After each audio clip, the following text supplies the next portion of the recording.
कधी कधी ना तुम्हाला अजिबात मान मिळत नाही, रादर तुमचा खूप मोठा अपमान होतो, पण तुम्ही काहीच करू शकत नाही. आज माझ्याबरोबर एक्झॅक्ट असंच झालं.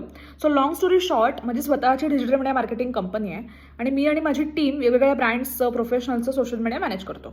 सो याच कामानिमित्त माझी आज एक मीटिंग ठरली होती. 5च्या मीटिंगला तो माणूस 5:20ला खाली आला, माझ्याकडे हसून बघितलं आणि मला क्रॉस करून माझ्या मागच्या टेबलवर जाऊन बसला. तिथे माझ्या नंतर आलेल्या 2 माणसांशी त्याने सीसीटीव्ही कॅमेरा या विषयावर बोलायला सुरुवात केली. महत्वाचा विषय आहे म्हणले, ठीक आहे होईल यांचं. 5:50 पर्यंत त्यांची मीटिंग चालू होती. मध्ये चहा बी ढोसून झाले. मी इथेच बसली आहे. 5:50ला तो माझ्यासमोर येऊन बसला आणि मला वाटलं आता विषयाला सुरुवात होईल. तर मी बोलत असताना हा माणूस इकडे तिकडे बघतोय. त्याचं अजिबात माझ्या बोलण्याकडे लक्ष नव्हतं.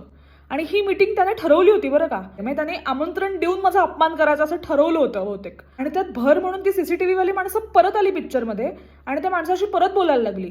आणि 6:30 वाजेपर्यंत मी समोर बसलीये आणि तो माणूस त्यांच्याशीच बोलतोय. शेवटी माझ्या चांगुलपणाचा आणि पेशन्सचा अंत झाला. मी तिथून उठले. मी त्यांना म्हणले, मी निघते. तुम्हाला पुन्हा वेळ आणि गरज असेल तेव्हा मला फोन करा.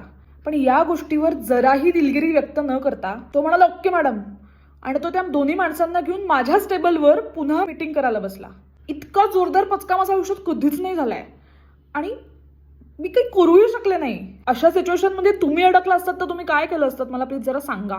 मला अजूनही फिगर आउट करता नाही येते.